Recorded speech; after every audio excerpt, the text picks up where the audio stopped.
السلام عليكم، مرحبا بكم في هذه الحلقة جديدة. اليوم غادي نهضروا على واحد الموضوع مهم بزاف، تطور المعرفة ديال الأدوية والأغذية من عهد العلماء المسلمين القدامى حتى لوقتنا الحالي. في العصر الذهبي الإسلامي بحال ابن البيطار، ابن سينا والرازي كانوا كيجمعوا النباتات ويجربوها باش يعرفوا الفوائد الطبية ديالها. كانوا كيعتمدوا على الأعشاب الطبيعية بحال الزعتر، الحلبة، النعناع وحتى المعادن. هاد المعرفة كتكتب في كتب كبار بحال الجامع لمفردات الأدوية والأغذية.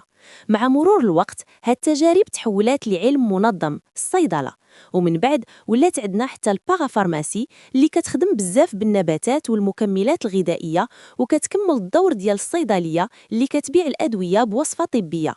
اليوم الفرق واضح، زمان كانوا كيستعملوا الأعشاب مباشرة ضد الأمراض، دابا نفس الأعشاب ولات جزء من أدوية صناعية بجرعات محسوبة ومراقبة.